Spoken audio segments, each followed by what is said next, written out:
세계 재벌이며 천재 사업가인 빌 게이츠가 있습니다. 빌 게이츠는 세계적인 바이러스 연구소를 운영을 하는 사람입니다. 이분이 말하기를 얼마 전에 인류의 멸망은 동물의 바이러스로 인해서 멸망할 것이다, 이렇게 이분이 예언을 했습니다. 오늘 빌 게이츠가 말한 인류의 마지막 종말은 다름 아닌 동물의 바이러스로 인해서 이 종말의 시대를 맞이할 것이라는 이 말은 과연 맞을까요? 오늘 저는 성경에서 나타나는 예수님께서 이 땅에 오시기 전 다니엘서에 기록되어 있는 이 다니엘서는 구약의 계시록이라고 합니다. 이 다니엘서에는 마지막 때 일어나는 징조 사건에 대해서 말씀하고 있습니다. 지금으로부터 이 다니엘서는 이 기록된 연대가 어떤 연대를 가지고 있느냐면 약 2600년에서 2700년 정도 되었습니다. 그리고 계시록은 예수님께서 이 땅에 오신 이후에 기록되어 있습니다. 그래서 구약의 다니엘서와 신약의 예수님께서 오시고 난 후에 기록된 계시록을 보게 되면 똑같은 현상이 일어나는 것을 기록하고 있습니다. 성경을 소개합니다. 우선 이 말씀을 전하기 전에 하나님이 살아계신다, 살아계시지 않는다, 하나님이 있다 없다, 이런 논쟁을 하는 사람들이 있습니다. 참고로 말씀을 드립니다. 이 땅에 수많은 신들이 자칭 섬기는 자들이 있습니다. 수많은 신들을 섬기고 있는 그들 가운데에서 인류 역사 이래로 어떤 신도 몇천 년 전부터 마지막 재림, 우리 주님 오실 때 일어나는 종말 사건, 징조가 구체적으로 낱낱이 세밀하게 말씀하신 신은 아무도 없습니다. 오직 우리 하나님밖에 계시지 않습니다. 어떤 분들은 이렇게 말합니다. 성경 말씀을 볼 때에 하나님 말씀을 믿지 않습니다. 세상에 한 권의 소설책까지 그렇게 생각하는 사람들이 있습니다. 심지어 교회를 다니시는 분들 가운데도 실감하지 못합니다. 하나님 말씀이라고 믿지 않기 때문에 마음대로 행동을 하는 교회를 다니는 사람들이 있습니다. 그러나 오늘 이 말씀을 듣다가 미리 말씀드리는데 충격받습니다. 전율을 느낍니다. 어쩌면 정확하게 이 시대를 그대로 조명을 하고 있는 말씀이 성경 속에 기록되어 있기 때문입니다. 분명 이 시대는 주님 말씀하신 재난의 시대입니다. 이 재난의 카운트다운은 이미 시작되었다고 할 수 있습니다.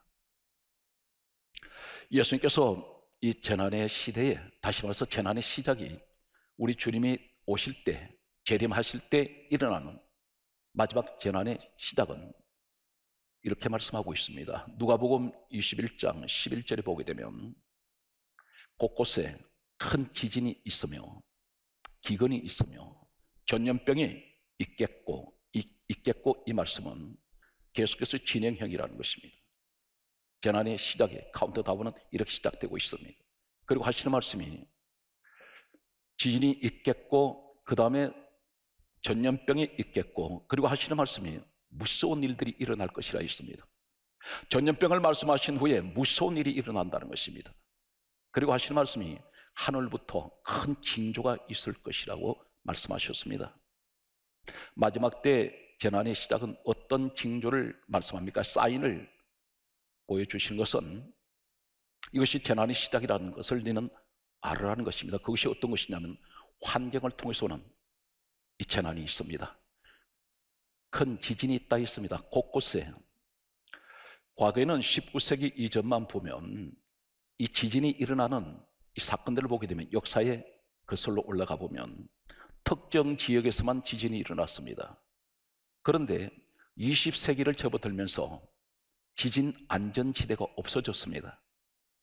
과거의 우리나라는 지질학자들이 이렇게 말했습니다. 우리나라는 지진 안전지대라고 말했습니다. 그런데 우리나라는 계속 지진의 여진이 일어나고 있습니다. 수시로 일어나고 있습니다. 지진 안전지대가 사라져버렸습니다. 우리 주님께서 말씀하셨습니다. 곳곳에, 이 말씀은 무슨 말씀이냐면 마지막 때 재난의 시작은 곳곳에 지진이 일어난다는 이 말은 지역 상관없이 지진이 일어날 것이라고 말씀합니다. 계속해서 발생할 것을 말씀하고 있습니다. 기근이 있을 것이라고 했습니다. 이 지구는 지금 사막화되어 가고 있습니다. 그 대표적인 곳이 아프리카 지역입니다. 전부가 사막화로 바꿔지고 있습니다. 그리고 하신 말씀이 전염병이 있을 것이라 했습니다. 이 전염병이 어떤 경로를 통해서 전염병이 발생하고 있을까요? 역사 속에 나타나는 대표적인 20세기에 접어들면서 나타난 10가지 대표적인 전염병에 관해서 공통적인 한 가지 사실을 발견하게 되는 오늘 이 사실을 여러분에게 말씀드릴 것입니다. 성경 말씀은 1.1억이라도 틀리지 않습니다. 정확하게 우리 주님이 말씀하셨던 이 예언은, 다니엘서에 기록된 이 예언은 그대로 이루어지고 있다는 사실입니다. 소스라치게 놀라는 이 시대의 모습을 말씀이 현실이 되고 있다는 사실입니다. 성경 말씀을 계속해서 보게 되면 전염병이 있으며 무서운 일이 일어난다 있습니다. 지금 이 코로나 바이러스는 무섭습니다. 하루에 수천 명이 확진 판정을 받고 있습니다. 국정은 폐쇄되어 버리고 있습니다. 국정이 마비가 됩니다. 경제가 마비가 되고 있습니다. 정치가 마비가 되고 사회가 마비가 되고 있습니다. 무서운 일이 일어나고 있습니다. 갈수록 이 전염병은 강도를 더해가고 있습니다. 그리고 하신 말씀이 하늘에 큰 징조가 있을 것이다. 환경 재앙이 이 재난이 시작인데 성경 말씀은 계속해서 이렇게 말씀하고 있습니다. 주님께서 계속해서 하시는 말씀은 누가복음 성경 말씀을 이렇게 기록하고 있습니다. 17장 26절에 말씀하시기를 우리 주님께서 이 땅에 다시 오실 때는 이때 이미 이 땅은 종말이 시작됩니다. 주님께서 하신 말씀이 인자가 올 때에 노아의 때와 같으리라 그렇게 말씀하셨습니다. 이 말씀은 누가복음 17장 26절에 기록되어 있습니다. 우리 주님께서 오실 때에 노아의 때와 같다는 말씀이 무슨 말씀입니까? 하나님께서는 노아의 때가 어떤 때였습니까? 홍수로 이 땅을, 천지를 물바다로 만드실 때에, 홍수를 쏟아부으실 때에 왜 이렇게 하셨습니까? 산천초목이 다 죽었습니다. 너무나 하나님 보실 때 너무나 놀랄 만큼 악을 행하는 시대였습니다. 그들은 하나님을 인정하지 않았습니다. 하나님께서는 노아에게 방주를 지으라고 말씀하셨고 구원의 방주의 문을 열어놓으셨습니다. 그리고 기다리고 계셨습니다. 누구든지 들어오면, 방주 안으로만 들어오면 다 살려줄 것을 우리 하나님께서는 그것을 약속을 하시고 방주 문을 열어놓으셨지만 그 방주 안에는 겨우 8명만, 노아의 식구만 들어왔습니다. 하나님께서는 방주 문을 닫아버리십니다. 그리고 홍수 심판을 내리셨습니다. 구원받은 사람은 8명밖에 없었습니다. 계속해서 주님께서 이렇게 말씀하십니다. 누가복음 17장 28절 말씀을 보게 되면 인자의 임함은 롯의 때와 같을 것이다 그렇게 말씀하셨습니다. 롯의 때는 어떤 때였습니까? 그들은 세상에 미쳐 살았습니다. 세상 향락과 쾌락에 젖었습니다. 하나님을 인정하지 않습니다. 어느 정도 인정하지 않았을까요? 롯에게는 두 사위가 있었는데 창세기 19장 14절 말씀을 보게 되면 두 사위에게 하나님 심판이 임한다고 말했습니다. 그리고 빨리 피신을 말했는데 이때 성경이 이렇게 강조합니다. 롯의 사위들이 농담으로 여겼더라. 이 시대가 그렇습니다. 주님 재림을 이야기를 하고 재난을 이야기할 때에 말세의 징조입니다. 교회 안으로 들어오십시오 할 때에 그들은 농담으로 여깁니다. 마치 청천 맑은 하늘에 무슨 날벼락이 떨어진다는 이야기냐, 비웃습니다. 하나님 말씀 믿지 않습니다. 결국 농담으로 여겼던 롯의 사위들은 소돔 심판 때 같이 심판을 받아버립니다. 우리 하나님께서 이렇게 말씀하셨습니다. 내가 이 소돔을 심판하기 전에 의인 10명만 있으면 심판하지 않겠다 했습니다. 그러나 하나님 찾으시는 의인, 믿음의 사람 10명은 없었습니다. 우리 주님께서 이렇게 말씀합니다. 누가복음 18장 8절에 말씀하시기를 똑같은 말씀을 하고 계십니다. 인자가 다시 올 때에 너희에게 믿음을 보겠느냐 이렇게 말씀하십니다. 과연 믿음이 있습니까? 구원받을 만한 믿음이 있습니까? 떳떳하게 하나님 앞에 서서 나는 주님 이 땅에 오셔서 심판이 도래하고 재난이 시작될 때에 나는 분명 후원을 받고 천국 사람으로 나는 천국에 갈 것입니다 하는 자부심을 가진 사람이 과연 얼마나 있을까요? 계속되는 말씀을 소개합니다. 놀라운 충격적인 사건이 소개되고 있습니다. 이 말씀이 바로, 강조합니다, 예수님께서 이 땅에 오시기 전 600년에서 700년 사이 기록된 다니엘서 9장 27절에 보면, 마지막 때 재난의 시대가 오면, 종말이 오면, 지금 우리가 말씀이 현실이 된 이 현실을 정확하게 진단하고 있습니다. 제사와 예물이 금지될 것이다 했습니다. 예배가 금지됩니다. 지금 교회마다 예배가 금지되어 버렸습니다. 우리나라는 기독교 역사가 100년이 훨씬 넘었습니다. 그런데 일제 36년 식민지 생활할 때도, 6.25 전쟁이 일어났을 때도 교회에서 예배가 중단된 적은 없습니다. 전 세계가 동시다발로 교회마다 예배가 중단되었습니다. 정확하게 다니엘서 9장 27절에 예배가 금지된다 있습니다. 예물이 금지됩니다. 교회가 문을 닫아 놨습니다. 역사에 이런 일이 없었습니다. 분명 성경은 강조하고 있습니다. 종말의 시대가 오면, 마지막 때가 시작되면 예배가 금지된다고 했습니다. 다니엘서 9장 27절의 예언은 지금 말씀의 현실이 되어버렸습니다. 그대로 우리에게 말씀하고 있습니다. 하나님은 미래를 내다보셨고 마지막을 내다보셨습니다. 그런데 어떻게 해서 전 세계에 이렇게 동시다발로 갑자기 순식간에 아프리카, 유럽, 아시아 전역에 이 코로나 바이러스가 확산이 되어버렸을까요? 오늘 이것을 가르쳐 여기서 또 한 가지 정확하게 진단하고 계십니다. 다니엘서 12장 4절 말씀을 보게 되면 이렇게 말씀합니다. 마지막 때가 되면 빨리 왕래하며 지식이 더할 것이다 했습니다. 빨리 왕래한다는 말씀, 무슨 말씀입니까? 속도 경쟁 시대가 온다는 것입니다. 지금 어떻습니까? 말씀이 현실이 되어서 버렸습니다.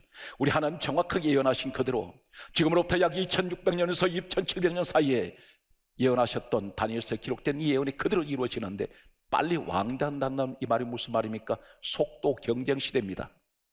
비행기, 열차, 자동차 전부 속도 경쟁하고 있습니다. 스포츠를 말씀드린다면 육상, 빙상, 수영, 사이클 전부 속도 경쟁입니다. 0.01초라도 더 단축하기 위해서 올림픽에 출전하는 선수들은 4년 동안 밤낮없이 달리고 또 달리며 헤엄치고 또 헤엄칩니다. 속도 경쟁하고 있습니다. 이 코로나 바이러스가 순식간에 전 지구상에 확산돼 버린 것은, 이 지구는 어느 곳이든지 일일 생활권입니다. 몇 시간이면 어느 곳이든 다 날아갈 수 있습니다. 이 바이러스 감염증을 가진 사람이 몇 시간이면 아시아에 있다가 유럽으로 갈 수 있습니다. 이것이 바로 하나님께서 말씀하시는 지식이 더해가지고, 인간의 지식이 낳은 이 산물은 치명적인 인간에게 해를 가져오는, 빨리 왕래하기 때문에 이것이 속도 경쟁 시대에 일어나는 이 바이러스. 이제 저는 이 코로나 바이러스 전염병에 관해서 말씀을 드리겠습니다. 저는 성경 말씀을 여러분께 소개합니다. 가장 충격적인 것은 전 세계에 일어나는 10대 전염병, 정확하게 말씀을 드리면 20세기에 접어들어서 그 이전에 수많은 전염병이 있었습니다. 그런데 우리 피부에 와닿는, 우리가 직접 겪었던 이 전염병들을 열거를 하겠습니다. 공통점이 하나 있습니다. 그러기 전에 다니엘서에 예언되어 있는 마지막 때 일어날 종말의 징조, 계시록에 말씀하신 종말의 징조는 어떤 것이냐면 짐승지향이 있다 그랬습니다. 짐승, 동물로 인해서 치명적인, 이것이 빌 게이츠가 말했던 그대로 마지막 인류의 종말은, 멸망은 동물의 바이러스로 인해서 멸망당할 것이다. 했던 것이 정확하게 성경은 예언을 하고 있습니다. 아마 빌 게이츠도 성경 말씀을 인용해서 그리고 자신들이 바이러스 연구소에서 연구를 하면서 내린 결론이었을 것입니다. 다니엘서와 요한계시록에 나타나는 마지막 때의 징조가 짐승으로 인한 재앙은 엄청나게 많이 소개되고 있습니다. 짐승 재앙. 마지막 때 인간은 짐승 재앙으로도 피할 수가 없습니다. 이제 10가지 지금 이 지구상에 일어났던 전염병, 우리가 계속 겪어왔던 늘 두려움과 공포에 떨었던 이 전염병의 한 가지 공통점을 찾아가겠습니다. 말라리아 전염병이 있습니다. 말라리아는 모기가 감염을 시켰습니다. 바이러스를. 그런데 말라리아 전염병으로 인해서 모기에 의해서 감염된 이 말라리아는 2000년에 지나간 2000년도에 100만 명이 죽었습니다. 모기 때문에 죽었습니다. 해충이 사람 죽입니다. 댕기열이라는 전염병이 있습니다. 모기를 통해서 전염됩니다. 이 바이러스가 들어오는데 놀랍게도 매년 전 세계 4억 명, 4억이 감염이 된다고 있습니다. 모기로 인해서 바이러스가 침투해서 사람을 죽이고 정확한 백신이 없습니다. 완전한 처방할 수 있는 특효약이 없습니다. 계속해서 소개합니다. 광우병이 있습니다. 우리나라는 이 광우병 파동을 엄청나게 겪었습니다. 광화문에서 국민들이 모여서 엄청난 데모와 농성을 했던 것을 기억을 합니다. 이 광우병이 어떤 것이냐면 소는 풀만 먹는데 사람들이 고기를 사료로 만들어서 먹였습니다. 하나님의 자연의 섭리를 파괴시켜버렸습니다. 고기를 먹은 이 소가 광우병이 걸리는데 이 광우병 걸린 소의 고기를 먹으면 사람에게 어떤 현상이 나타나냐면 치매 증세가 옵니다. 정신질환이 일어납니다. 기억상실증이 옵니다. 그리고 불안증이 옵니다. 그리고 우울증이 오게 됩니다. 계속해서 보게 되면 에이즈가 있습니다. 무서운 이 에이즈라는 질병이 언제 왔느냐면 의학적으로 최초로 이 에이즈가 발견된 것은 1930년 중앙아프리카에서 원숭이를 통해서 이 에이즈가 감염된 것을 최초로 발견하게 되었습니다. 지금까지 이 전염병을 찾아보면 말라리아나 댕기열 그리고 광우병, 에이즈 전부가 어디서 왔습니까? 해충이나 짐승을 통해서 왔다는 것입니다.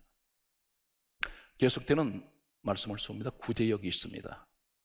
구제역은 소와 돼지를 통해서 바이러스가 감염되었습니다.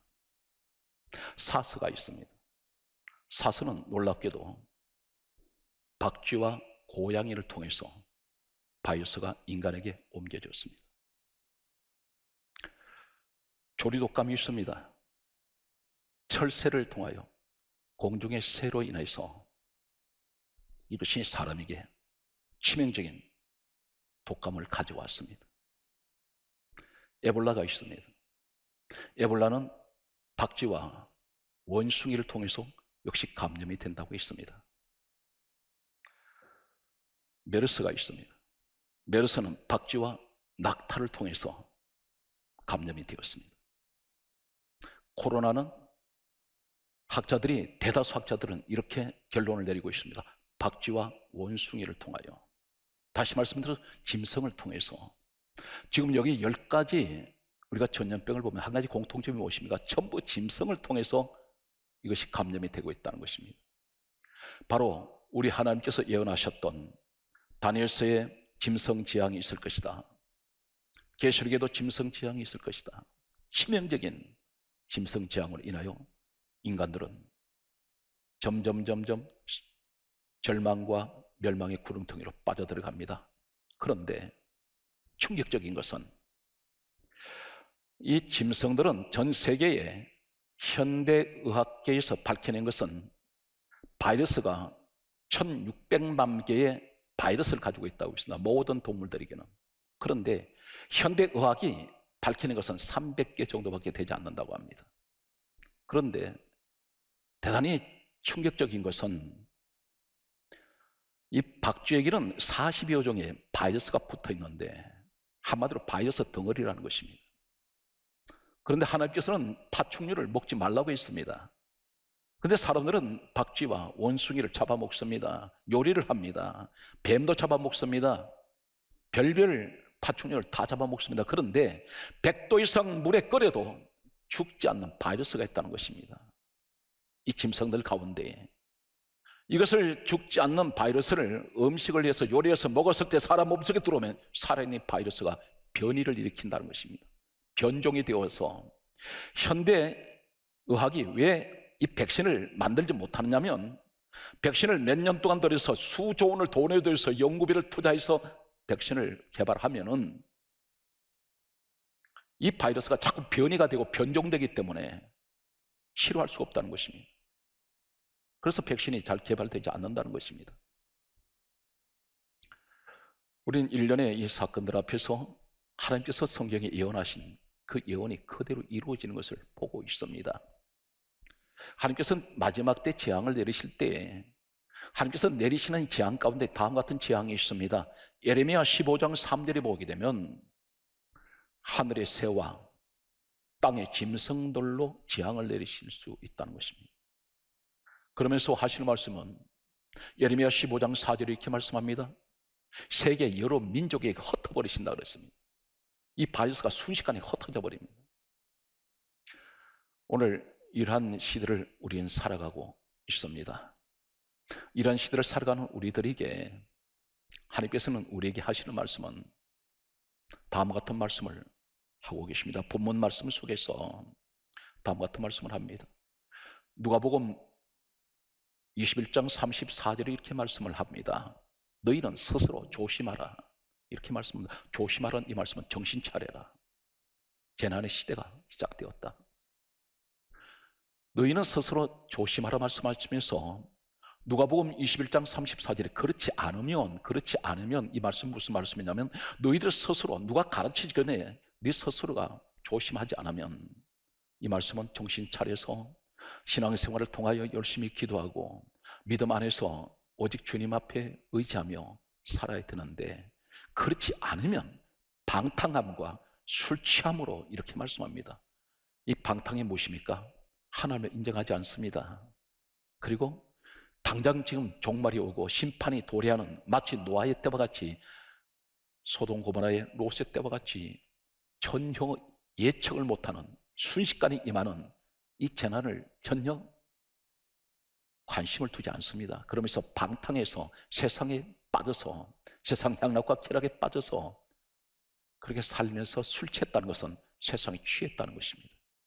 세상에 취해서 살아갈 때 사람들 마음속에서 점점 하나님이 사라집니다. 왜 그렇습니까? 누가복음 21장 34절은 계속해서 이렇게 말씀하고 있습니다. 방탕함과 술 취함으로 생활의 염려로 말미암아 마음이 둔하여진다 그랬습니다. 이 말이 무슨 말입니까? 생활의 염려, 늘 먹고 사는 것, 하루하루 이 땅에서 의식주 걱정하는 것, 여러 가지 세상 일에 잡혀서 염려만 하고 있다가 마음이 둔해진다는 것은 하나님을 잊어버린다는 것입니다. 내 마음에 영적으로 감각이 사라집니다. 지금 점점 마음은 둔하여집니다. 그런데 성경이 이렇게 강조합니다. 누가복음 21장 34절 뜻밖의 그날이 덫과 같이 임한다 그랬습니다. 덫이 무엇입니까? 올무입니다. 뜻밖이라는 말은 갑자기 임한다는 것입니다. 순식간에 누가복음 21장 35절에 말씀하시기를 이날은 온 지구상에 거하는 모든 사람에게 임할 것이라 했습니다. 동시다발로 임한다는 것입니다. 우리 주님께서는 계속해서 결론적으로 이렇게 말씀하고 있습니다. 누가복음 21장 36절에 말씀하시기를 이러므로 너희는 장차 올 이 모든 일을 능히 피하고 따라하시겠습니까? 인자 앞에 서서 거기 가서 주님 앞에 서서 항상 기도하며 깨어 있어라. 우리 주님의 결론입니다. 재난이 시작됐는데 이 종말의 시대에 이것을 두려워하거나 염려하기보다는 주님 앞에 네가 온전하게 서서 항상 기도하며 깨어있기를 우리 주님은 원하고 계십니다. 사랑하는 성도 여러분, 세상 일이 아무리 바쁘고 힘들어도 주님을 잊지 마십시오. 그리고 늘 주님 앞에 확실하게 서 있는 믿음의 사람이 되시길 바랍니다. 항상 은혜의 문이 열려 있는 것은 아닙니다. 성경 말씀은 이렇게 강조하고 있습니다. 창세기 7장 16절에 보게 되면 노아의 방주가 이 땅 떠날 때, 홍수 심판이 시작될 때 문을 닫아버립니다. 구원의 문은 항상 열려 있지 않습니다. 은혜의 문이 항상 열려 있지 않습니다. 누군가 나에게 전도할 때에, 누군가 나에게 기도하러 할 때에 바로 그것이 성령이 내게 주시는 음성으로 받으십시오. 깨어 있어야 됩니다. 언젠가는 우리는 반드시 이 땅을 떠나게 되어 있습니다. 그러나 이 재난 시대를 맞이하면서 우리는 깨어있는 믿음의 사람이 되어야 됩니다. 성경 말씀은 이렇게 말씀합니다. 마태복음 25장 10절에 말씀하시기를 혼인잔치에 신부들은 다 들어가고 문이 닫혀질 때에 나중에 온 사람이 문 열어달라고 할 때 문은 열리지 않는다는 것입니다. 그래서 우리가 은혜 받을 때 은혜 받아야 되고, 기도할 때 기도해야 되고, 예배 드릴 때 예배 드려야 됩니다.